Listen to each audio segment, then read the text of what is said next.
Alors le confinement, c'est aussi l'occasion de décorer sa maison ou de la redécorer ou de préparer Noël, enfin tout un tas de choses qu'on peut faire pendant ce temps. D'ailleurs, on a du temps pour aller voir les dernières tendances. Marie-Aude, vous venez chaque semaine nous parler d'art de vivre et l'art de vivre, ça se poursuit à domicile. Absolument. Et en cette période, on a plus que jamais besoin de se sentir bien chez soi. C'est vrai. Pour beaucoup, nous sommes en télétravail et je vous propose une petite idée pour venir apporter une note positive à notre visio-café du matin ou à notre déjeuner. C'est vrai qu'on a besoin de positif et on a surtout besoin d'authenticité, Marie-Aude. De l'authenticité, absolument. Et d'ailleurs, je vais vous faire découvrir Sophie Masson parce que j'étais à sa rencontre. Elle a le souhait, sa mission, c'est de rendre les choses légères. Donc ce qu'elle m'a dit, c'est j'aime apporter du piquant, du dynamisme et de la légèreté à la vie. Et donc une petite idée pour émerveiller notre quotidien actuel. Est-ce que vous connaissez le vestiaire des modes à Roubaix ? Alors, j'en ai déjà entendu parler, en effet, mais je ne m'y suis jamais rendue. D'accord. Eh bien, c'est à côté de la piscine de Roubaix, piscine qui est transformée en musée. D'ailleurs, j'incite tout le monde à aller visiter. C'est magnifique. Et donc, le vestiaire de Maison des Modes, c'est un bâtiment qui a été rénové en esprit loft et qui rassemble plusieurs créateurs.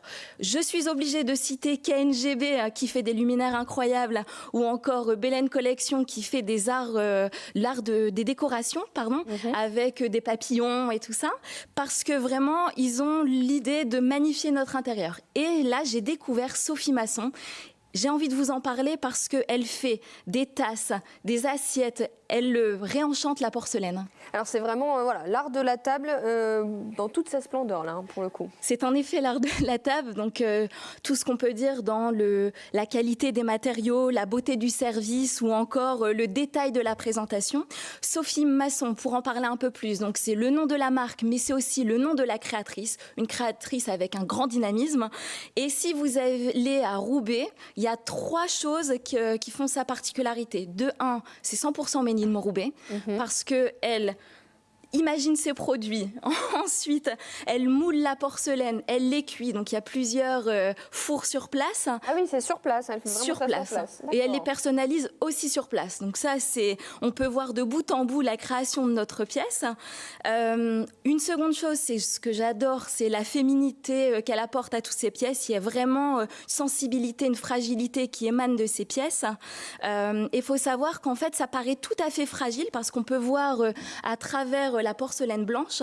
Pourtant, c'est le matériau le plus solide. C'est chauffé à plus de 1300 degrés.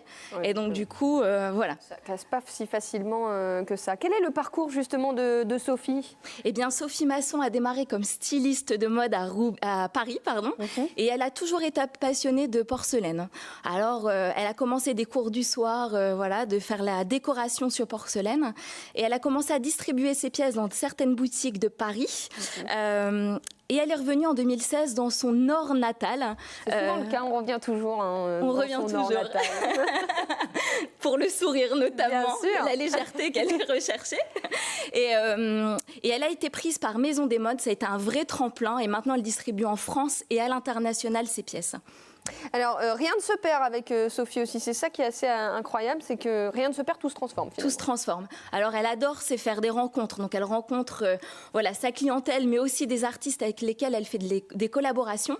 Donc, dès qu'elle casse, par exemple, une pièce, là, elle a retransformé des pièces cassées en un luminaire qui vole dans les airs, qu'on peut voir d'ailleurs à Roubaix. Et c'est absolument incroyable. Donc, il y a vraiment un supplément d'âme qui est apporté à chacune de ces pièces. Donc, par exemple, sur ces assiettes ou sur ces tasses, on peut voir « La vie est belle », une phrase, un mot, amour. Et je nous imagine très bien le matin avec une tasse de thé en lisant « La vie est belle ». Et là, on se dit que ça fait vraiment du bien. On se dit que la vie est vraiment belle, en effet. En plus de le voir écrit, c'est vrai que la vie est belle. Vous êtes venue avec une petite bougie. Voilà, ça, c'est une bougie que Sophie Masson a réalisé. Donc ça, c'est une collaboration avec Sabine Blanchard. Et là, on peut voir vraiment le côté féminin sensible. Et pour information, je trouve que c'est important de le préciser, on peut personnaliser aussi chacune de nos pièces. Donc, si vous avez une phrase, un texte à écrire, vous pouvez aussi l'apporter. La seule limite, c'est votre imagination. Là, ce temps de confinement, j'imagine qu'on trouve peut-être, elle a un site internet, quelque chose où on peut la suivre. Elle a un site internet, elle distribue en click and collect ses pièces, ou alors aussi chez certains distributeurs. Mais elle me précisait justement qu'en ce temps de confinement, beaucoup de personnes aiment personnaliser leurs pièces. Donc... bien sûr, c'est le moment ou jamais. Merci beaucoup Marie-Aude pour cette belle découverte. On vous retrouve la semaine prochaine pour d'autres petites pépites.